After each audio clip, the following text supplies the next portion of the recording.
Boas noites a todos. Caro Dr. Paulo Portas, Sr. Presidente do CDS-PP e Vice-Primeiro-Ministro, cumprimento também de uma forma muito calorosa os nossos candidatos na lista da coligação pelo Distrito do Porto e faço, através de um cumprimento amigo também, ao José Pedro Aguiar Branco e, em particular, também ao Luís Pedro Mota Soares, que é, como sabem, o primeiro nome do CDS, justamente na lista do Porto.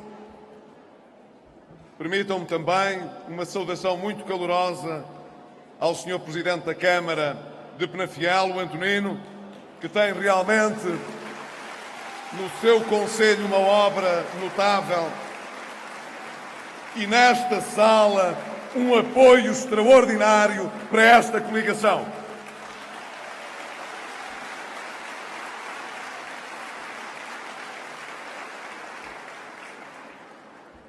Quero eu também aproveitar muito bem o meu tempo e ir direto àquilo que me trouxe aqui hoje.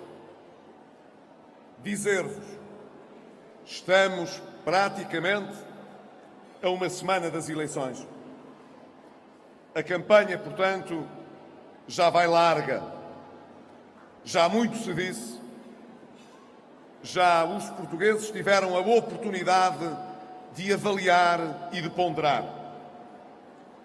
Nós, nesta campanha eleitoral, estivemos sempre disponíveis para falar sobre o que fizemos, sobre o país que temos hoje e como é diferente o país que temos hoje do país que recebemos em 2011 e também para apresentar a todos os portugueses a visão que temos do país que queremos construir na próxima legislatura. Creio que hoje as pessoas sabem de saber feito que quando um país se encontra na bancarrota, a única responsabilidade que se exige ao Governo é que evite a falência do Estado, proteja, através das políticas sociais, os que estão mais vulneráveis e peça a todos os que podem e peça mais aos que mais podem os sacrifícios que forem necessários em nome do nosso futuro, não apenas dos nossos filhos e dos nossos netos, mas também do país enquanto tal, de toda a sociedade e da velha nação que nós somos. E foi isso que nós fizemos. Bem sei que há quem não tenha pudor e queira aproveitar eleitoralmente aqueles que passaram por situações mais difíceis na crise, que naturalmente estiveram na primeira linha também dos sacrifícios que foram feitos para com isso castigar o Governo e conquistar votos.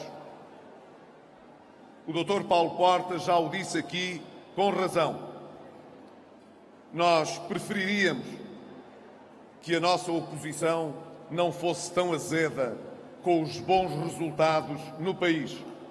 Mas deixem-me acrescentar, eu gostaria que a oposição tivesse um pouco mais de pudor com a desgraça que tanta gente sofreu por causa das más políticas do passado, achando que a memória dos portugueses é curta e que, enquanto pudessem penalizar o Governo pela desgraça que eles trouxeram, isso poderia trazer-lhes novamente a oportunidade de novas desgraças trazerem ao país no futuro.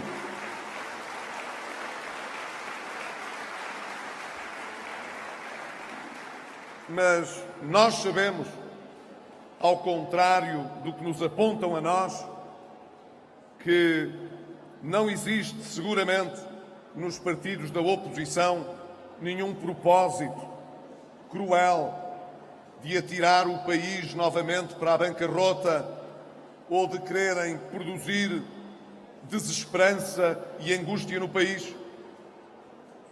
Nós sabemos que os políticos, todos eles, querem para o seu país bons resultados.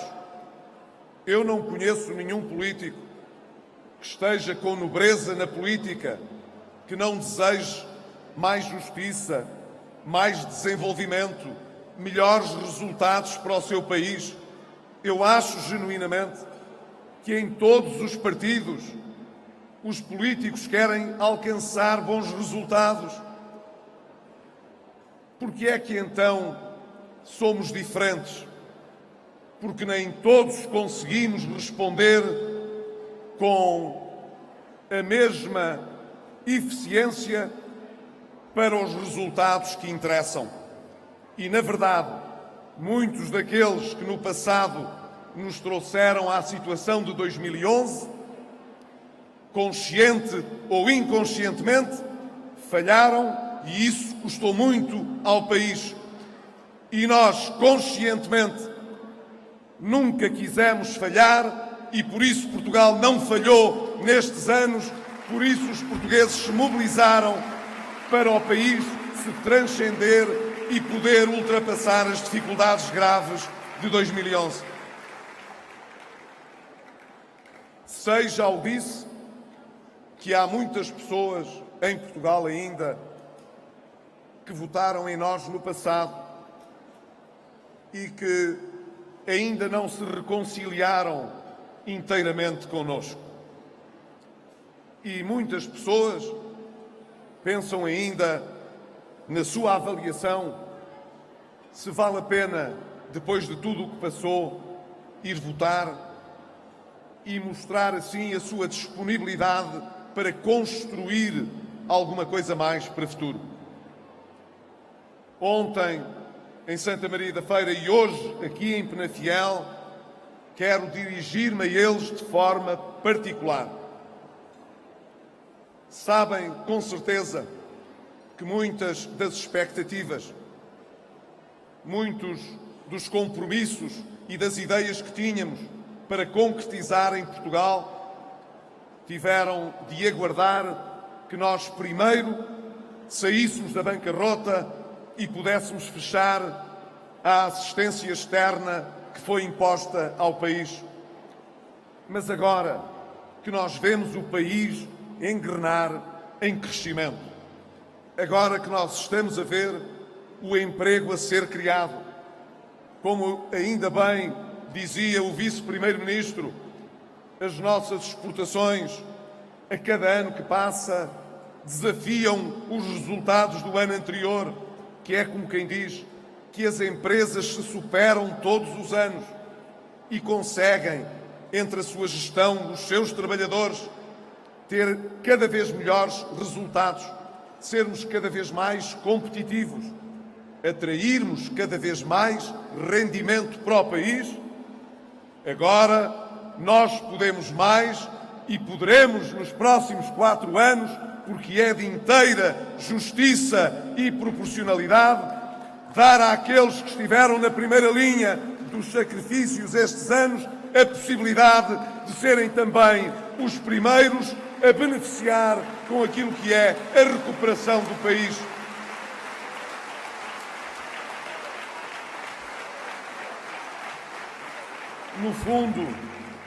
No fundo, as pessoas sabem, na sua simples sabedoria, quando os governos olham de frente para a realidade, ou resolvem os problemas, ou ficam a explicar porque falharam. Não é uma questão de ideologia.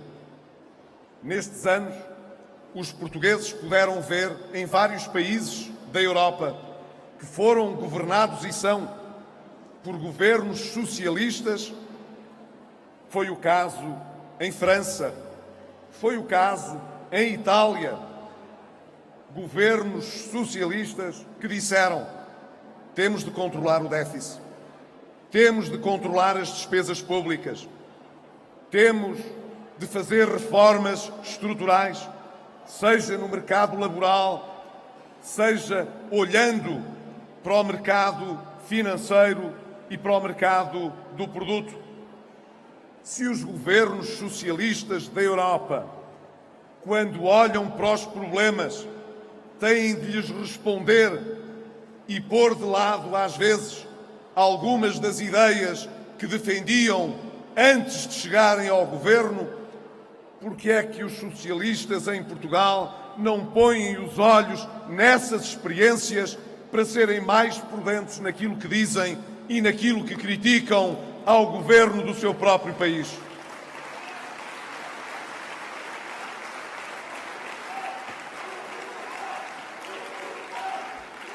Até aqueles que tinham uma perspectiva mais radical e que diziam que nunca aceitariam nenhum resgate financeiro e que nunca aceitariam executar medidas de austeridade, até esses, quando ganharam as eleições na Grécia, perceberam em 6 meses que ou punham o radicalismo de lado ou então era o país que os punha de lado para resolver os problemas.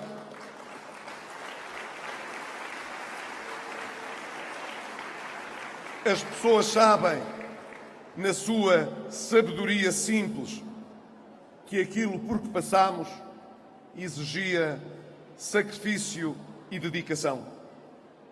Mas hoje, aqueles que sofreram em primeira linha com esta crise e que ainda estão desempregados, os mais jovens, aqueles que são aposentados, aqueles que são funcionários públicos, nós sabemos, nos contribuintes da classe média, como tiveram uma carga fiscal maior. Hoje nós podemos dizer-lhes, porque temos essa garantia e esse compromisso, nós já não estamos a viver a emergência dos anos da Troika e, por isso, nós não precisamos de cortar pensões, nós não precisamos de aumentar cortes de salários, nós não veremos a nossa economia a contrair e o desemprego a aumentar, nós não teremos de pedir aos nossos jovens mais paciência até que a economia comece a crescer. Nós podemos dizer-lhes: o país que estamos a construir é um país que estará em condições de lhes dar mais oportunidades, de concretizar aqueles que eram os seus sonhos e as suas aspirações, que eram também as nossas quando chegámos ao governo.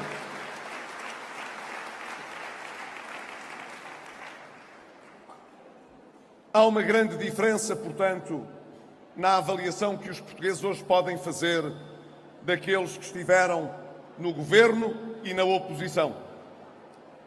Há pouco, o Luís Pedro Mota Soares e o José Pedro Aguiar Branco lembraram que quando nós estivemos na oposição há anos atrás, nunca pusemos em causa a viabilização de um orçamento de um governo minoritário ou pedimos a votação do programa de governo para o deitar abaixo.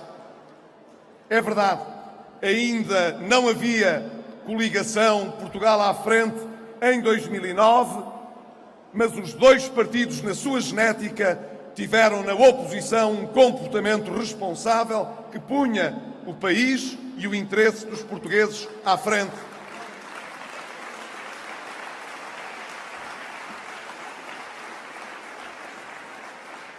E agora que estamos no governo e que nos propomos renovar uma maioria no Parlamento que suporte o governo que sair destas eleições, podemos dizer aos portugueses que comparem e avaliem bem. Como nós, na nossa história, lutámos sempre por Portugal, colocando os interesses partidários de lado e como, infelizmente, Hoje não vemos aqueles que vêm impedir o voto dos portugueses e dos indecisos terem connosco sofrido e connosco ajudado o país a tomar medidas difíceis para que agora pudessem também eles estar satisfeitos com os bons resultados económicos e sociais que o país está a registrar. Há quem só fique contente, há quem só fique satisfeito se os bons resultados lhes pertencerem quando estão no governo. Mas quando estão na oposição e as coisas podem correr bem aos portugueses, há quem veja nisso um obstáculo às suas aspirações eleitorais. Eu acho que o país consegue perceber muito bem, eu diria, à légua, aqueles que de facto dão um litro, esforçam-se, dão tudo o que podem para poder ajudar o país a superar-se e o país a vencer as dificuldades, e aqueles que, no fundo, acham quanto pior melhor, quanto piores resultados, mais esperança num bom resultado. A nós só interessa uma coisa: um bom resultado para Portugal.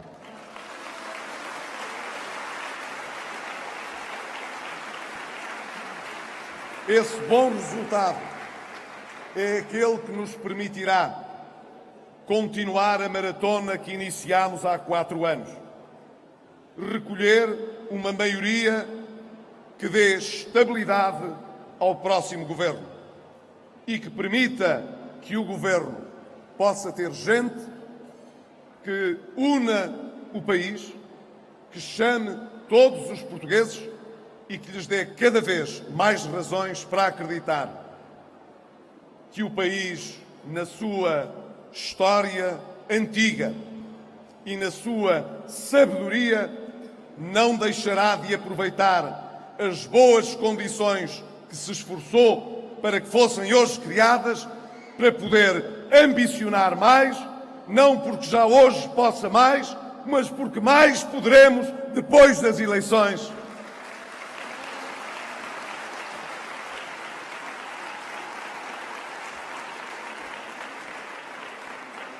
Aqui, nesta sala, em todas as salas por onde temos passado, na rua em que contactamos com tantos portugueses que cada vez mais são mais a vir ter connosco, aqui não mora desespero.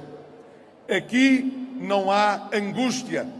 Aqui há uma grande vontade, uma grande determinação de continuar a fazer um caminho em que o país se possa superar, em que os portugueses não estejam divididos, mas estejam cada vez mais unidos para dar um melhor futuro a todos os portugueses e a Portugal.